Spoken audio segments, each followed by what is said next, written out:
Shalom, brothers. Good evening. Brother Cobb speaking with you. And we're going to go ahead and continue with our Apocalyptic Blitz series. We already hit you up in our previous installment with Daniel's combination. Daniel chapter 2 and Daniel chapter 7. Daniel chapter 7, because they both, for the most part, was conveying the same message. Daniel chapter 7 being a little bit more detailed than Daniel chapter 2, but both dealt with the same thing. The succession of four world empires. The known world it is. So tonight we're going to continue this Apocalyptic Blitz with 2nd Esdras chapter 11 and chapter 12 that's found in the book of, that's known as the Apocrypha. Alright, the word Apocrypha is a Greek word which means hidden, because these are the books that can be found originally in the King James 1611 version of the Bible. And, it's funny because when you check out if you really know the Apocrypha and know the books and the information in it, you almost, from a demonic point of view, understand why Esau, he took these, he withdrew or removed these from the Bible with the rationale being that the books that were contained here are non-canon. Non-canon, which means they don't believe, the Catholic Church determined that they didn't believe that the books that are found in this sort, in this particular book, are truly God-inspired, so to speak. So when you read today, when we take you to 2nd Esdras chapter 11 and chapter 12 in their entirety, you're going to see it goes exactly, specifically with the book of Daniel. And when we begin to start using precepts to help you understand certain verses within these two chapters, with the overall breakdown, you're also going to see that it goes exactly lock, stock, and barrel with the book of Revelation, particularly chapter 13, chapter 17, and chapter 20. So we're going to get started on that. 2nd Esdras chapter 11. And here's the deal. On this one, it's really important to make it a point to not skip any aspect, to not skip or move on from one verse to the next. So we're actually going to read the entire chapter 11. Chapter 11 was the vision that the prophet Esdras got. Chapter 12 is the interpretation of the vision. But in order to really understand chapter 11, we got to read the whole chapter 11, because chapter 12, not only is it going to break it down, but it's going to be very detailed to help us deal with chronology. To help us deal with the chronology of events, and to help us through chronology of events determine what is actually being spoken of. So go ahead and start at verse 1. 2nd Esdras chapter 11, verse 1. Then saw I a dream, and behold, there came up from the sea an eagle, which had 12 feathered wings and 3 heads. 12 feathered wings and had 3 heads. Now, I am going to go ahead and blow the mystery. The eagle is referring to the Roman Empire. In other words, when you go back over the breakdowns that we showed you of Daniel chapter 2 and Daniel chapter 7. If you can recall, when we read Daniel chapter 7, verses 1 through 7, specifically stated of a succession of 4 world kingdoms of the known world at the time. And the first was the Babylonians, who was led at the time, that was covered by Nebuchadnezzar. The second was the Persian and Mede Empire. The third was the Greek Empire, which was led and ushered in, introduced to the world by Alexander the Great. Alexander the Great, call him what you want. And the fourth, now remember, it tells you that the first beast, it was a lion that had eagle's wings.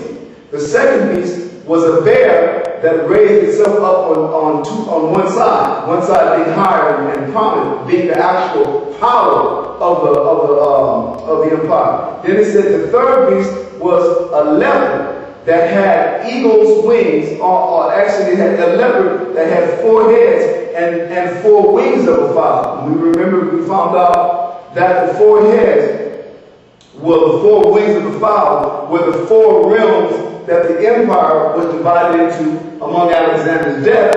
And the 4 heads were the generals of his army that took over each of those realms or each of those dominions. Then it mentioned the 4th beast, and it didn't give any symbolism, any type of animal representation. So we had to go outside of the book of Daniel, and we came, remember, to this book. We came to 2nd Esdras chapter 11, verses 1 and 2, and then we went to 2nd Esdras chapter 12, verses 11 and 12, and found out that the eagle that Esdras dreamt of was actually the 4th beast, which was seen in the vision of his brother Daniel, as he quotes. So that, just to bring you up to speed on that, this is talking about now the 4th beast of the vision of Daniel chapter 7, and it's talking about the leg and the feet part of the vision that was seen of Nebuchadnezzar in chapter 2 of the book of Daniel. That Daniel, the Most High had to give Daniel the dream and the interpretation because Nebuchadnezzar had forgot the dream. So we're back here with this theme again, okay? Go ahead and read that verse again. 2nd Esdras chapter 11 and verse 1. Then saw I a dream, and behold, there came up from the sea an eagle, which had 12 feathered wings and 3 heads. And I saw, and behold, she spread her wings over all the earth. I'm going to go ahead and get some visual aid real quick. So we know that it's talking about the Roman Empire. So I'm going to go ahead and bring our signs.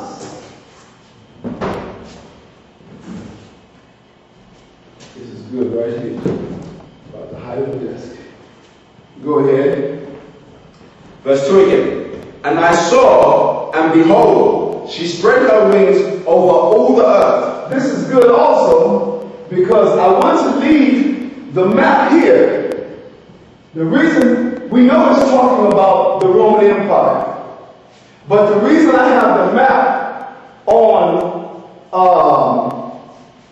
the actual map on the First Worldwide War, the years of the era covering from 1914 to 1918, was because this is about the most concise and exhaustive at the same time map that shows to what degree this eagle had fought. Because if we go to the era depicting the Roman Empire, it only covers the Mediterranean and as far east as India.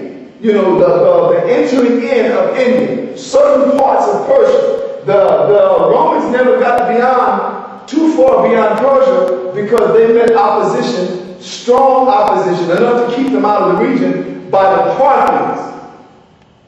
Okay, so when you look at that, that's why we got the map here. But eventually, when we go to breaking down this dream, just so that you know, when it says, read that verse again on the Exodus. Okay, verse 2.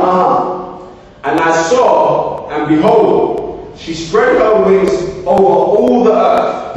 Remember, it says all the earth. So we have it on this map as opposed to the biblical era Roman Empire map, because Rome hadn't grown. This eagle and its power, its extent, hadn't grown to anything beyond, like I said, the Mediterranean and the Middle East. So, and parts of North Africa, that was the extent of its rule. Certain, areas of the north of Europe, as far north as Britain. So that's what we have on this. Okay, continue, brother. Verse 2. And I saw, and behold, she spread her wings over all the earth, and all the winds of the air blew on her. The winds of the air are literally significant of all the regions. Continue. And were gathered together. Verse 3. And I beheld, and out of her feathers there grew other contrary feathers. Right. When it says contrary, well, go ahead and read the flow. Like I said, chapter 12 is going to break down chapter 11. Continue. So let's keep this in mind. It's giving us the main and the characteristic elements of the eagle. And these are the most important things to remember. 12 feathered wings, 3 heads, and 8 contrary feathers.